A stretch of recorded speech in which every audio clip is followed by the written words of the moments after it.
Leading through change. Why great sales orgs are built in chaos, not calm. When people say that they hate change, what they really mean is they hate the part where nobody knows what's happening.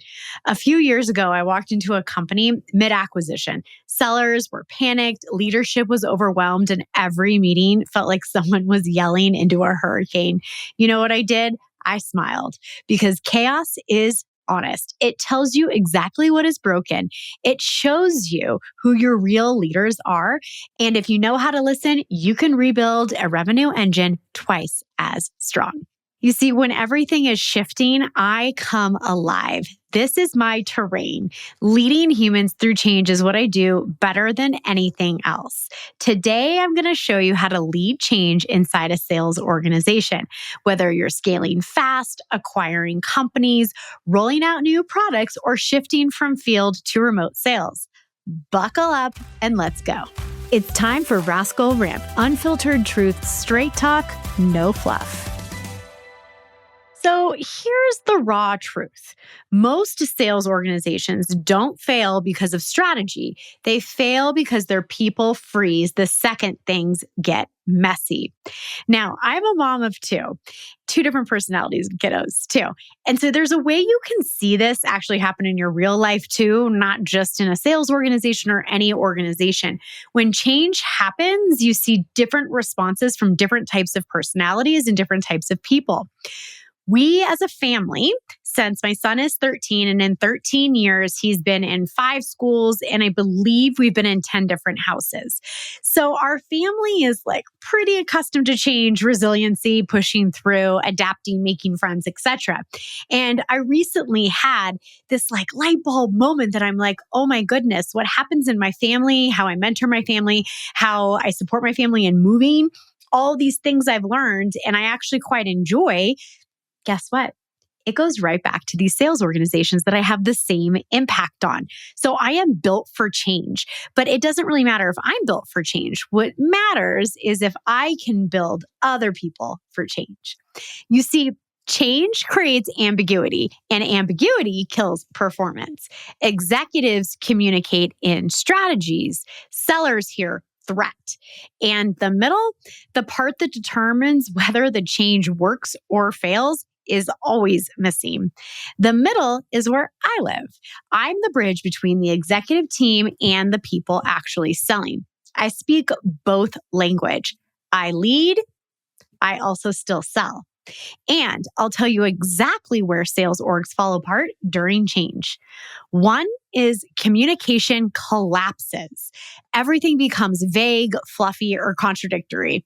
We're realigning. We're shifting our GTM. We're restructuring the team. Great. What does any of that mean to a rep who has a quota due in 12 days? Absolutely nothing. Reps need clarity, not corporate poetry. Number 2, role expectations disappear. Sellers can't hit targets if they don't know what good looks like. When roles shift, territories shift, and products change, you must redefine what success means. And number 3, execution discipline dies. When everything feels uncertain, activity drops. Pipeline hygiene gets sloppy, meetings drift. People wait instead of move. Execution slows when clarity disappears. Now, here's the good news. Change doesn't have to break your revenue engine. In fact, if you lead it well, change will create the highest performing team you've ever had because people learn to operate at a much higher level of adaptability, speed, and emotional resilience. But only when leadership leads the human side of change. Not from the ivory tower, not from a memo, not from a one-time meeting. I can walk into a company experiencing chaos and get a team stabilized in 48 hours because leading change is not about hype. It's about connection, clarity, and behavior. People actually don't resist change. They resist being left in the dark. And I want to tell you a quick story here before we move on.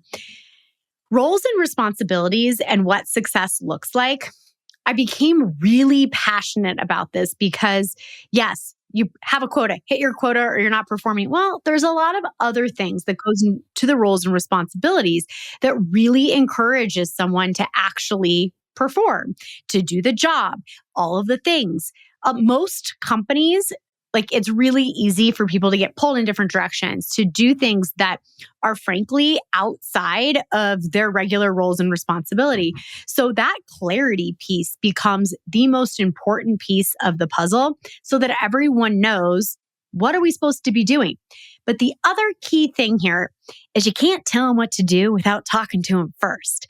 So the number one thing before you redo roles and responsibilities or quotas or expectations, you need to talk to what I call the cultural influencers of your team.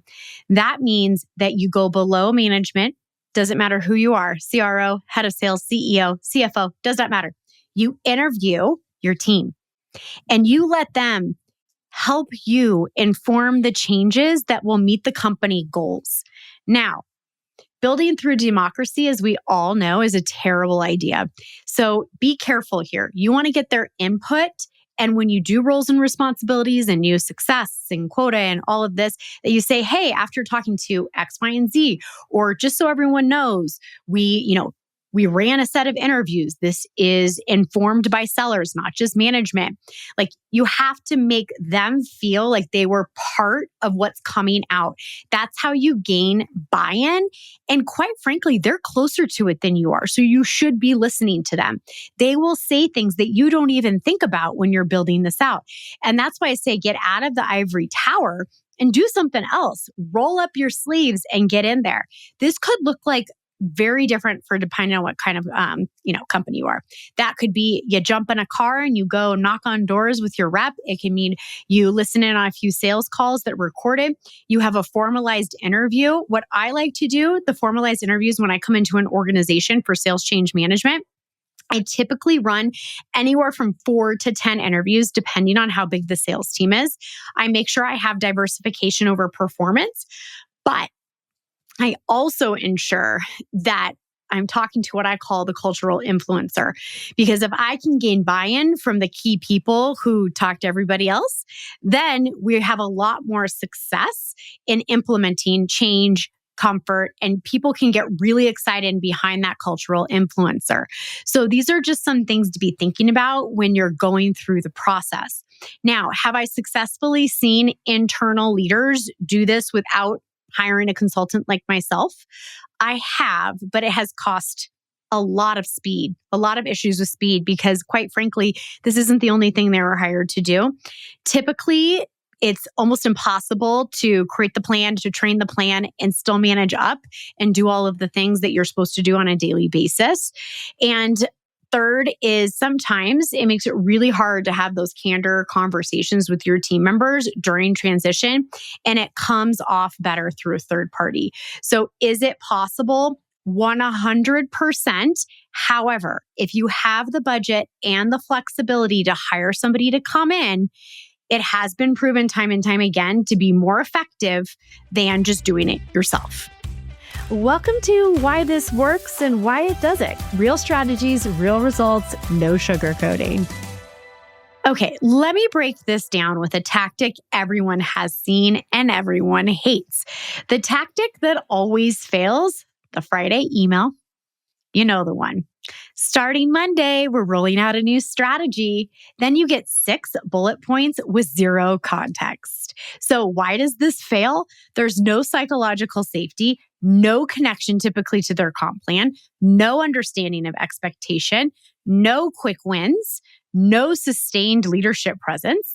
It creates confusion, frustration, and a total collapse in performance for at least 30 to 90 days. Here's what does work, though. My change leadership method, it's super simple. You all can go take it right now next time. But before I jump into what this method is, I want you to understand that you can use this method for small changes or you can use it for large changes, but it truly just matters in the length of this and the comprehensive of this of how big of a change. So for example, when I see a lot of need for leadership change or for sales systems changing, revenue engine changing, is through high growth companies, right? So we've got a bunch of money from other people and we need to prove that we know what we're doing and we need to hit our goals. Acquisition of other smaller companies to, of course, build your company. So now you have merging of reps and you also have reps selling new products. Also really big. These are just some of the things that I think about.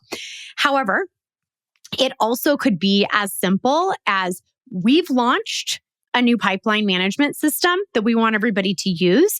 And this is how you're going to use it. And these are the expectations, yada, yada, yada. So it can be changes like that too.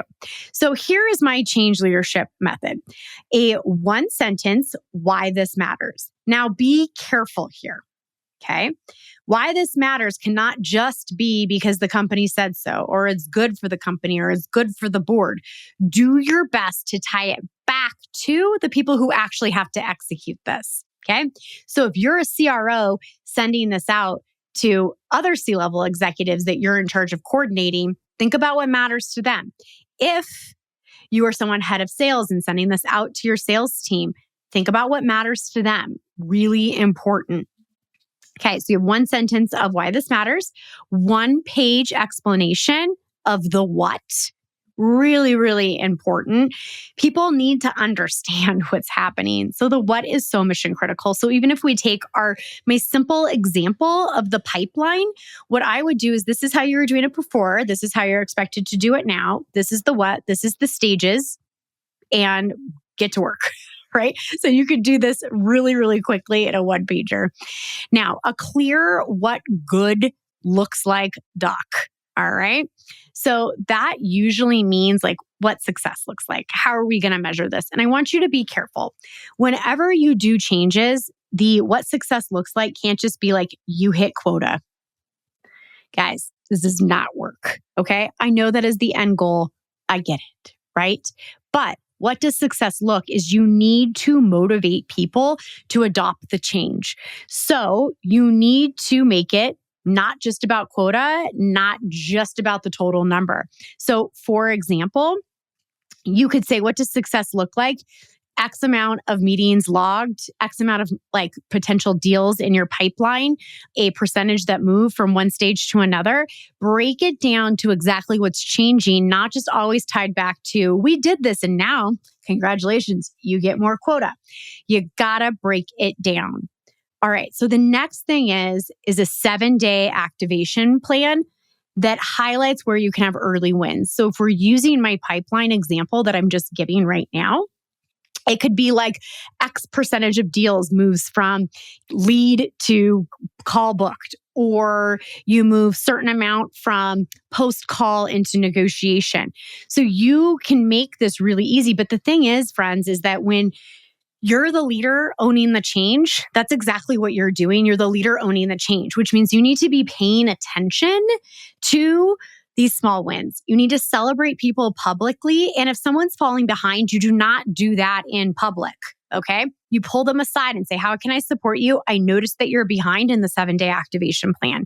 If no one is owning the execution and the implementation, this is a losing battle. So you have to have somebody owning it. In my experience, when I've been head of sales or a CRO, CSO, if I have somebody who I really trust in Rev Ops, I create the plan with Rev Ops or whoever can support me in this. And then I let them own the 7-day activation plan and I check in with that person versus the entire team. So that's one way that you can maximize your effort. And it also helps people in middle management start to feel like really proud of their senior leadership skills when they can do this type of activation plan with your guidance. So you also need a team meeting to set the tone and normalized fear. People are going to make mistakes. They're going to get frustrated. Some people might fall off the handle. One thing that I always say is when I walk into an organization and they know I'm there to make changes, half the room wants to hug me and the other half is trying to snap a picture of me so that they can go home, put it on a wall, and throw a few darts at it. Totally normal. So I just try to minimize the darts and maximize the hugs. So you can do the exact same thing. But you have to just be real with people. Don't make this corporate mess, right? Where you're just like not talking about how hard this is going to be. You're ignoring the fact, like tell them it's going to be hard, but it's going to feel great on the upside because these things are going to be better for you. And make sure that you say you. If you keep saying for the company or for yourself for whatever reason, no one's motivated. Okay. So just like when you're selling a product to a prospect, you are selling change to your sellers, and you need to do it the right way. And here's the big one. The leader stays present, visible, and available. So even if you hand off to someone in RevOps or someone who reports back up to you, you still own this change and you need to own it deeply. Okay? You are present, you are visible, and most of all, you're available. People need proximity to leadership during uncertainty. Change doesn't stick because you rolled it out. Change sticks because you stayed. And all of the research, and if you listen to several different episodes of Revenue Rascals, our next generation cares deeply about the people that they work for. That is the culture that they're signing up for, and the company is actually secondary. So if you can get your team to change and to be successful, they will be forever loyal to you because you helped them grow, you helped them get better, and you kept them around. This is big. And on that last part, I totally understand that during change, there's going to be risks. Some people won't make it. But I will tell you, I would say 80% of the time, if you do it right, people leave on their own accord. They do not leave by you forcing them to leave or doing a riff or a layoff or firing. Like, you actually don't have to do any of those things at all. People will either rise or they won't, and they will naturally fall off. And this is in my experience. Now, of course, there's always circumstances where it's just like, wow, we have 100 sellers and we only need 50. Yes, you're going to do a riff, and that's a whole nother conversation. However, for the most part, if you have a somewhat stable sales team with the somewhat of the right number, this will all hash itself out within 90 days of when you take action. And of course, with the larger changes, you're going to have more attrition or more pushback, but, it just kind of depends on where you're at.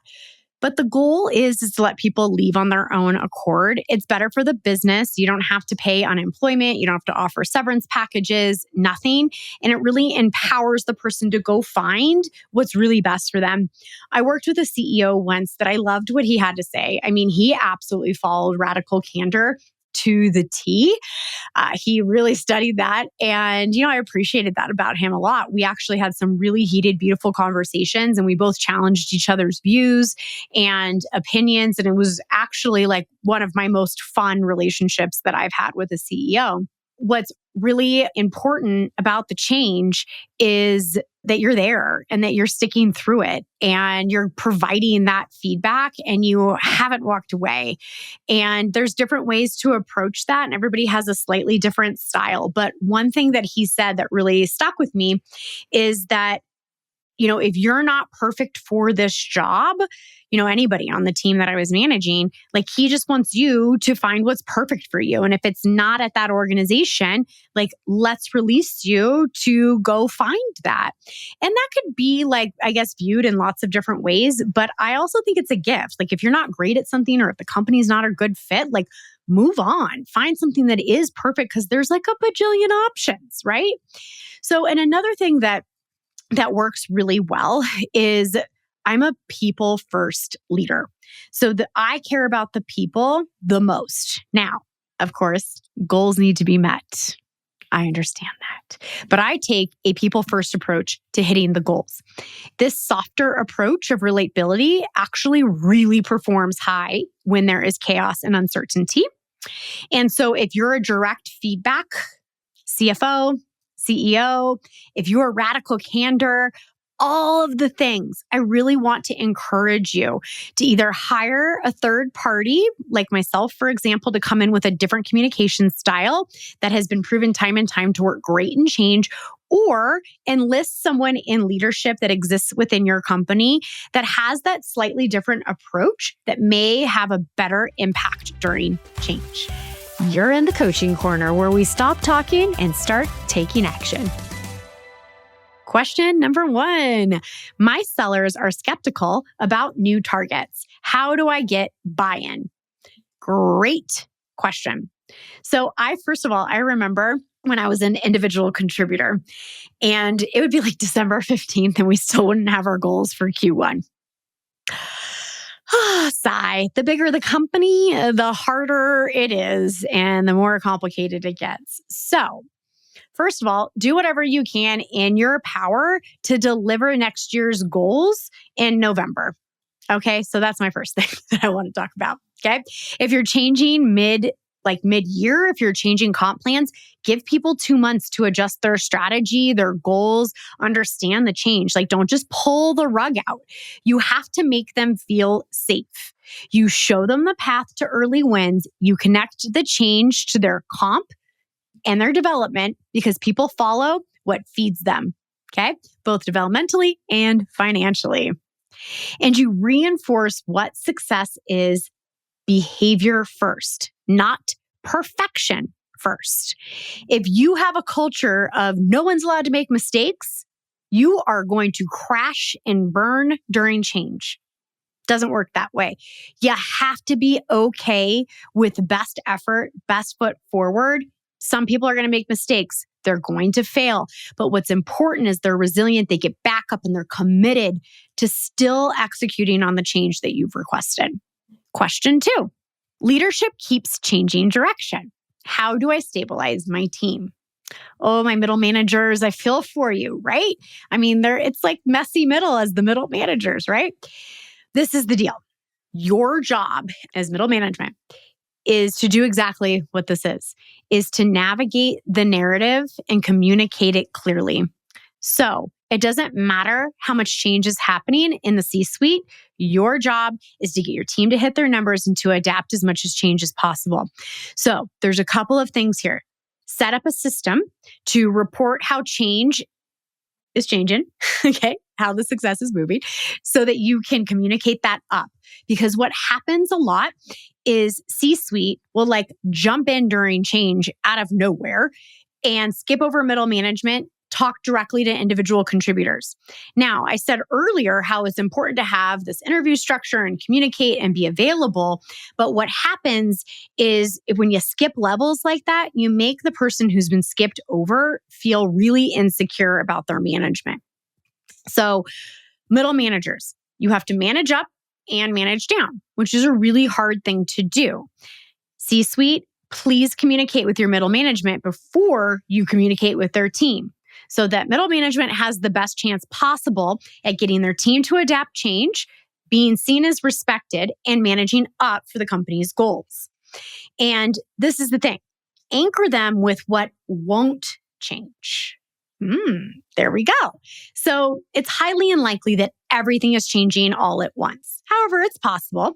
But if you dig really deep, you can usually find things that aren't going to change within the change. Standards, expectations, daily behaviors, pipeline management, skill development.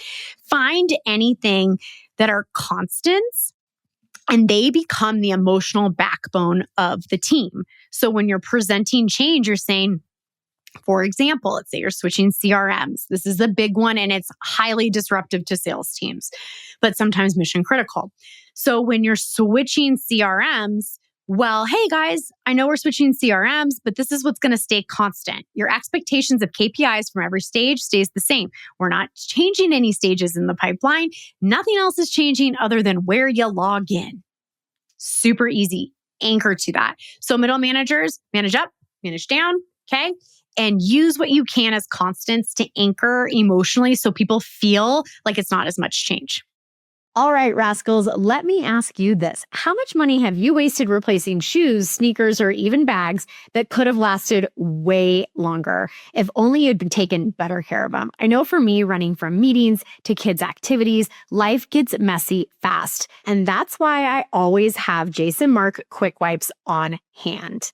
Jason Mark is trusted care to help you get the most out of what you wear. They're not just about cleaning. They're about protecting what you love while protecting the planet. Their wipes are now 100% plant-based and plastic-free, made from renewable lyocell fibers. They're individually wrapped so you can toss them in your bag, your car, or like me, your kids' backpacks. And it's not just convenience. Jason Mark is part of the worldwide B Corp movement, meeting the highest standards for social and environmental impact. They're EPA Safer Choice certified, so you know the formulas are safe for your family. And their products are USDA, bio-based, and certified biodegradable. That means no harmful junk like PFAS or VOCs. Just high-performance care that keeps your stuff looking fresh while doing right by the planet. Personally, as a busy mom and entrepreneur, Quick Wipes are my favorite. They've saved my sneakers from coffee spills, playground dust, you name it. One wipe and I'm ready to walk into my next meeting looking sharp. So here's the deal. Go to jasonmark.com and use promo code Revenue Rascals at checkout for 25% off your order. One time per customer. Again, that's jasonmark.com, code Revenue Rascals. And remember, this podcast is free thanks to sponsors like Jason Mark. I'm ungating sales strategies people pay me six figures for. So go support them, grab your Quick Wipes or your favorite product, and keep your kicks looking fresh. Question number 3. Ooh, this is a juicy one. We're switching from field sales to remote sales. My reps are resisting. Yes. Okay. I get it. I think what happened, well, I can tell you what happened. I don't have to think about it because I've been through it all. So right before COVID happened, I had myself decided I was going to do more remote selling, that I was going to be pounding the pavement. The organization that I was working for at the time had zero sales training, didn't care how you sell, how you sold, no CRM. It was like old school, get out in the field, sell stuff and hit this number and we're putting you on a leaderboard. I thrive in those types of environments because it allows me to be creative. And what I noticed was just spending an enormous amount of time driving around. And I'm like, this is insane. Like, this is, what was it, 2018, 2019. And I'm like, there are other ways to do this.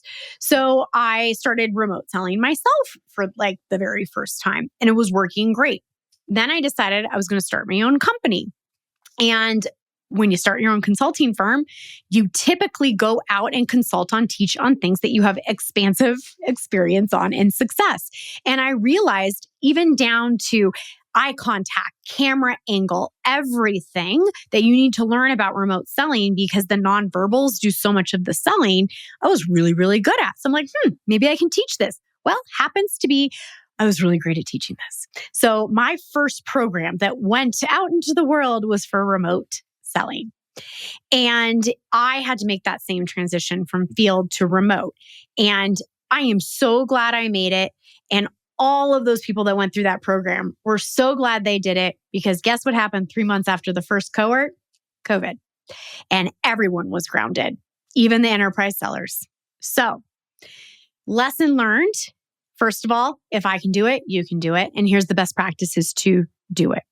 So what I would share is your experiences moving from field to remote. Like if you're asking them to do this and you're making this huge change, I'm willing to bet you're newer to the team. You were hired to make changes. You have different experiences and you know the effectiveness of what can happen based on your different experiences. First, share your background. I call it the hero story, little like marketing thing. So here I was suffering, horrible. I did these things and it was beautiful. And here's the outcome. This is why my life is full of roses and flowers. I'm being a little silly here, but I think you get the point, right? You have to show the journey so they know they can do it.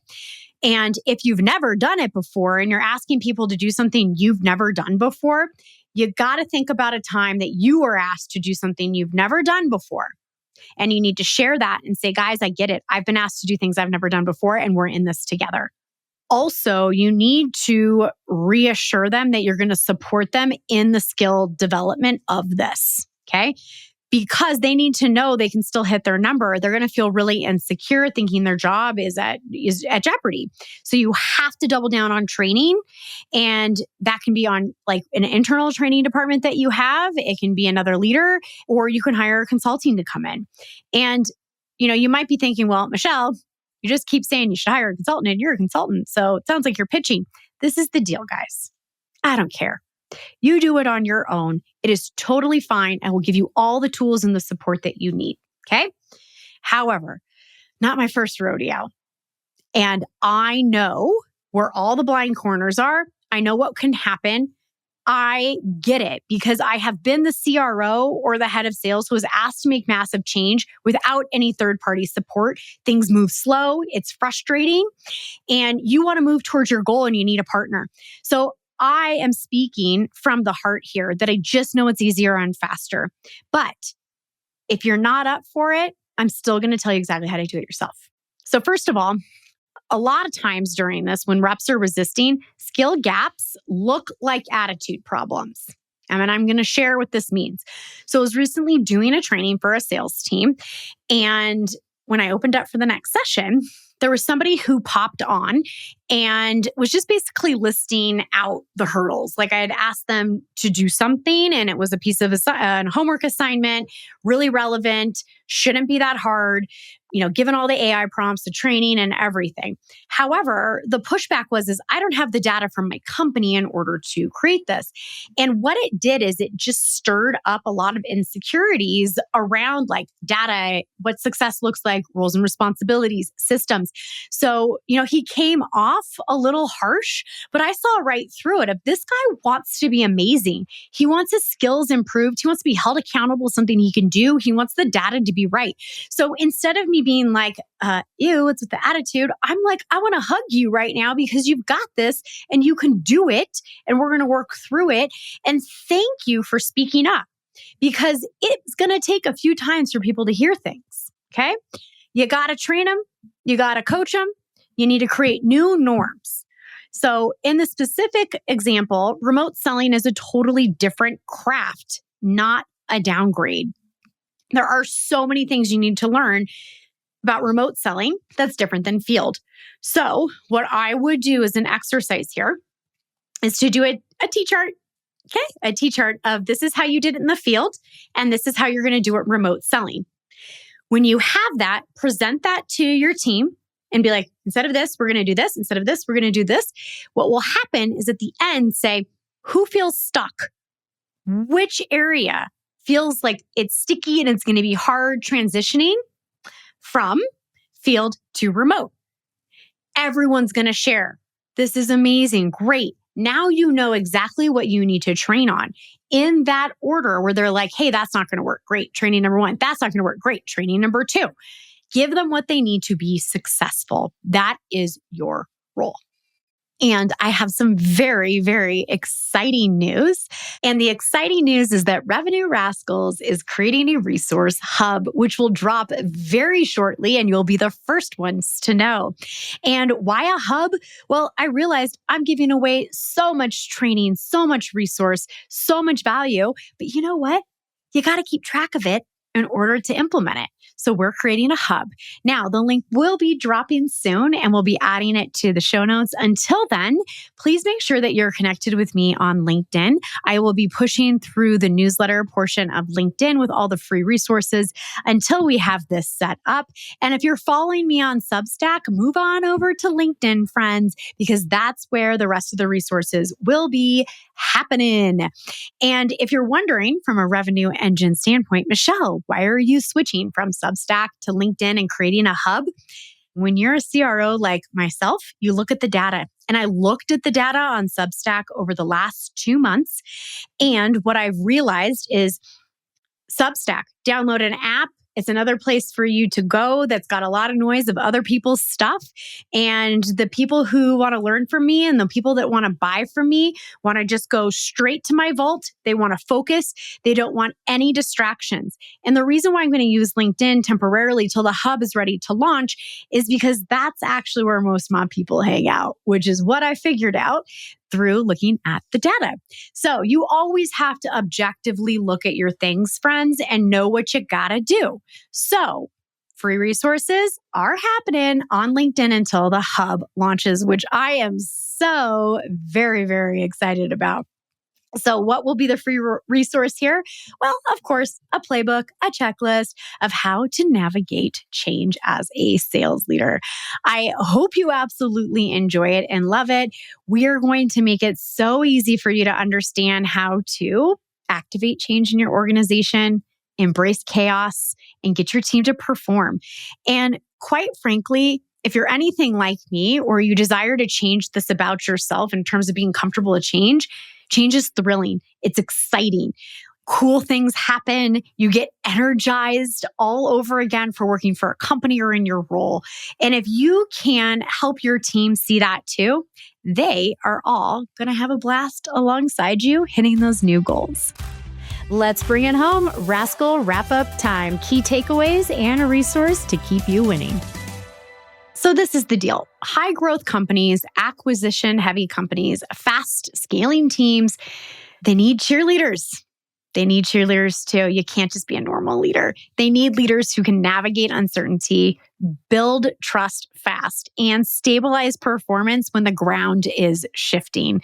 If your company is heading into a season of change, and frankly, you want someone who can help guide the humans, the strategy, and the execution, that's the work my team and I do every single day. So you can go and book a call at michelleterpstra.com/work with us.